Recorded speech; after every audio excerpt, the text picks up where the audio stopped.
Thank you very much. Talk to us about that moment you spent with your mom right after you won the title. Man, means the world to me. My mom is my hero.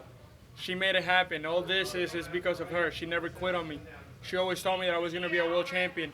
And she made everything happen, everything possible. We moved out of Puerto Rico to chase that dream, and it's finally here at 22. Congratulations, Jack. Thank you. Hey, Xander, congrats on the incredible performance. You were an absolute firefight. Talk us through the progression from being that blue-haired 16-year-old to winning your first world champion. Man, that's what it's all about, growth. You guys saw me, or you guys have been seeing me since I'm 16 years old. And you guys seen the growth. You guys seen the elevation in my game every time in. I make the adjustment every time it's needed to be done, and today wasn't the exception. Today we had a tough opponent in Jorge Garcia Perez. I came forward. He came to fight. We knew he was coming to fight. We needed to keep him at distance, and that's what we did. Frustrated him. Incredible fight. Thank you. Talk to us, Xander, about that fight, about the opponent. It's a long way from Hennessy's win, right? Yeah, for sure. It is a long way. Fight to a world title against Jorge Garcia Perez. No, for sure. Talk to us about winning the title here at the Garden, a place that you fought at multiple times. That's what it's all about. That's what it's all about, growth. You saw me with Hennessy's win as my first fight, my pro debut.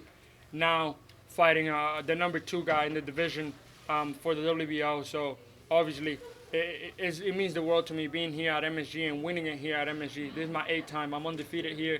This is my second home, and I feel happy every time I fight here. And what kind of message you think you sent to the other top contenders in the division and your fellow champions now that you're world champion? They're gonna have to adjust, because I can make adjustments work round by round, quick as possible.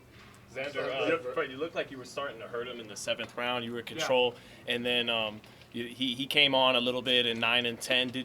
Was that fatigue a little bit? Your legs getting heavy? Did you feel like you were maybe able to stop him? And then So I feel like obviously he was a tough opponent, and he wasn't gonna quit. And I didn't want to throw everything in the 7th round, knowing that I had 6 or 5 more rounds to go. So I wanted to be smart, staying patient, winning round by round, and that's what we did. Round 9 came in. He started putting his head down a little bit more. Walking forward, we started grabbing him. Just don't let him work inside. If we allowed him to work inside, it would have been a whole completely different fight, and we just frustrated him. He was frustrated by the end. Fundora, he said after his fight with Zoo last week, he wants his belt back. He would like that fight with you. What do you think of that fight? How realistic is that fight? He shouldn't have lost it in the first place. He shouldn't have left it vacant in the first place. That's all I have to say. Xander.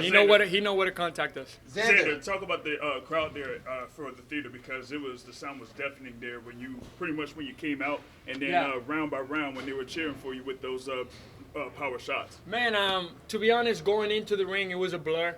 I was just locked in. I knew I had a job to do inside, and I had to be perfect for 12 rounds. And, I did listen to the crowd cheering for me and stuff, but I was trying to stay locked in as much as possible. Now talk about the movement during the fight, because you were moving as far as side to side and getting away from the range of Garcia's punches. That's what boxing is all about. Hit and not get hit. When you can frustrate a guy by him throwing to the air and him missing big, that's when you got it in the bag, because now he's gonna either get shy or he's gonna continue to miss big, and that's what he did. He continued to miss big, and we just started getting under those shots, wrapping him around, break, going back to controlling the fight. Xander. Primero que nada, aquí le volví de Puerto Rico. Hablarle un poco a la fanática de Puerto Rico y hablarnos un poco si vas a insistir con la compañía sobre la posibilidad de volver a pelear nuevamente en Puerto Rico. Pues sinceramente Bob Arum me acaba de decir que mi primera defensa será en Puerto Rico. Obviamente ahora hay que esperar que eso se haga realidad. Siempre le he dicho, quiero pelear en Puerto Rico, quiero pelear en la isla, ya soy campeón del mundo, espero que se me dé esa primera defensa en la Isla del Encanto, y a toda mi gente boricua. Siempre me han apoyado, siempre me han dado el cariño desde el día 1, y estoy súper agradecido con todos ellos.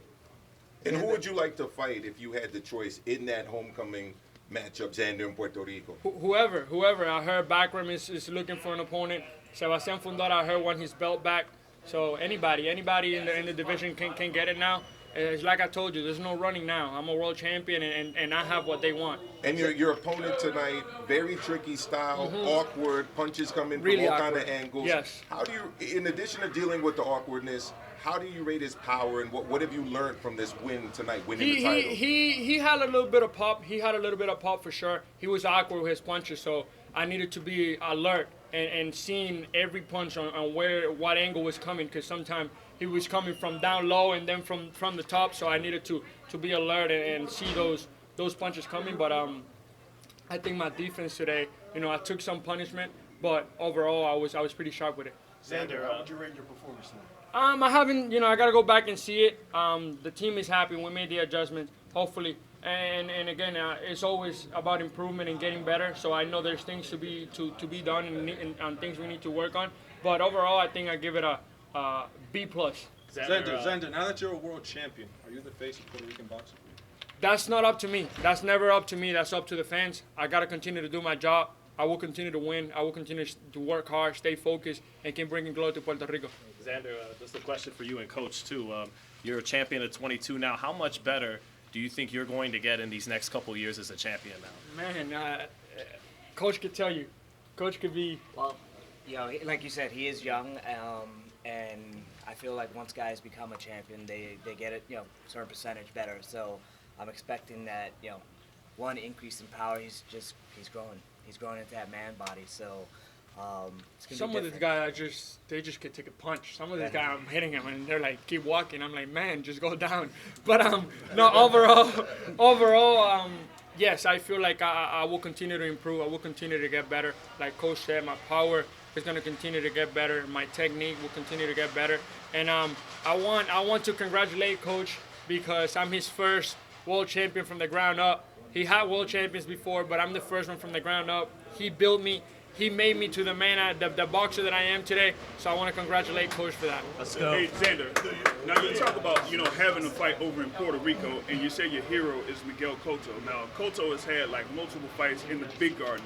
What about you having your fight at Madison Square Garden for, Puerto Rico week? That'll be something that we'll continue to work on, and something that I know is gonna be realistically real in a couple years. And how does it feel holding that championship and being on that list of all the great Man. champions from Puerto Rico? There's my new baby. I'm sleeping with it today. I might sleep with it the whole week, actually. It feels amazing. I worked hard for this. It's been almost 20 years as a boxer, 6 years as a professional, and the hard work finally paid off. I've told everybody that I was made for this. I told everybody that this was my moment, and we made it happen. So, not just me, but the entire team. The entire team made it happen. They pushed me to the highest level, and I was ready for anything that Jorge Garcia could bring tonight. And Xander, you were fairly active as a contender. How active would you like to be as a champion? How many Same. times a year would you like to fight ideally? At least 2 to 3 times. I mean, it makes perfect sense. When you go 12 rounds, maybe obviously take some rest, let the body relax a little bit, but obviously stay as active as possible. I want to continue to fight the best in the division. There's a lot of big names in the division, and I got to stay prepared for all those guys. Xander, talk about your first time going to I'm sorry. Xander, the left hook was money all night long.